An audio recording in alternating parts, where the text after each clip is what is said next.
اس کے بعد یہ کہا گیا کہ جو لوگ علم کو چھپاتے ہیں ان کے اوپر اللہ کی لعنت ہے اور لعنت کرنے والوں کی لعنت ہے.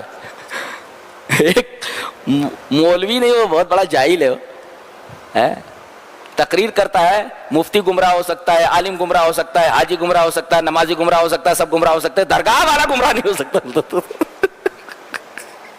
سبحان اللہ و بحمدہ سبحان اللہ العظیم.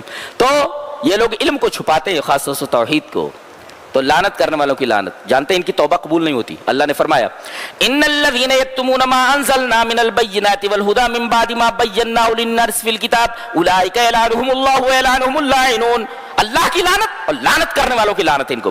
الا الذين تابوا، اگر یہ توبہ کر لیں تو توبہ قبول نہیں ہوتی. کب تک؟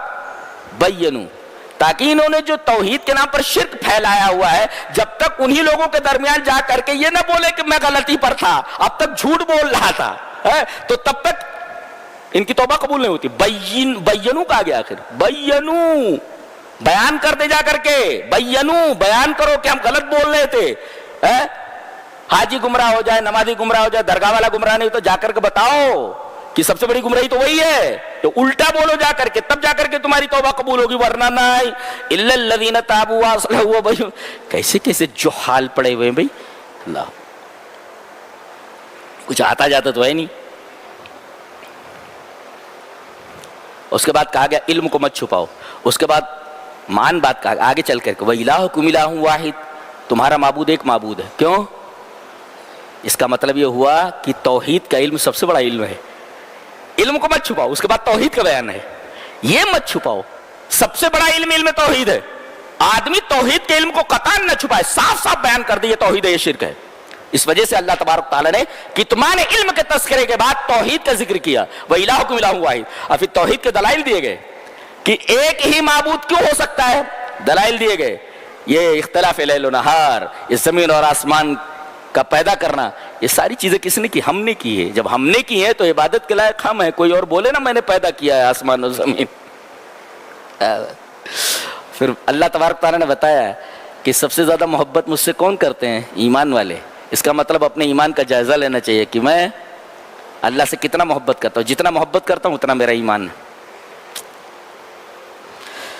سبحان اللہ، کیا کتاب ہے، اللہ اکبر. کیا بیان کیا جائے، کیا چھوڑا جائے. وما اہل لغیر اللہ وما اہل به لغیر اللہ. اللہ تعالیٰ نے کتنی چیزیں حرام کی ہیں.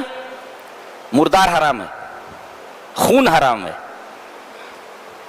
وہ جو بہتا ہوا خون ہے وہ حرام ہے، اور خنزیر کا گوشت، اور آخر میں وما اہل به لغیر اللہ، غیر اللہ کے نام پر غیر اللہ کا نام جس پر لیا گیا ہو.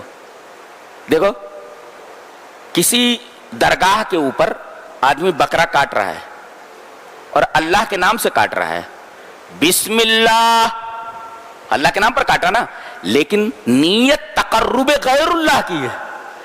غیر اللہ کے تقرب کے لیے اللہ کا نام لے کر بھی جانور کو ذبح کرنا حرام ہے، اس کا کھانا. یہ وما اہل به لغیر اللہ میں آتا ہے. نہیں سمجھے؟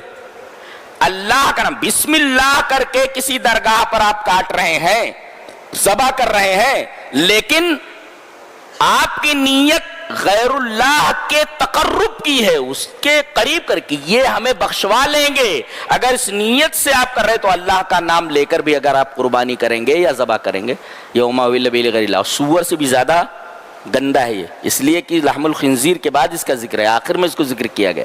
یہ اتنا بڑا گناہ ہے، محرمات میں سب سے بڑا محرم ہے یہ.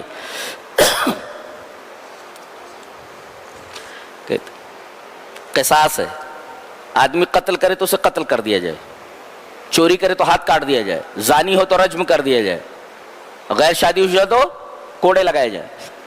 اچھا اللہ فرما رہا وَلَكُمْ فِي الْقِصَاصِ حَيَاتٌ. یہ قصاص میں قاتل کو قتل کر دیا جائے قتل کے بدلے، اس میں زندگی ہے. کیوں؟ اس لیے کہ اگر اسے قتل نہیں کیا گیا تو کوئی بھی کسی کو قتل کر دے گا، زندگی کہاں محفوظ ہے. لہذا قصاص میں زندگی ہے. ایک مرتبہ ہاتھ کٹ گیا چوری نہیں کرے گا، 1000 بار سوچے گا کرنا کہ نہیں کرنا چوری.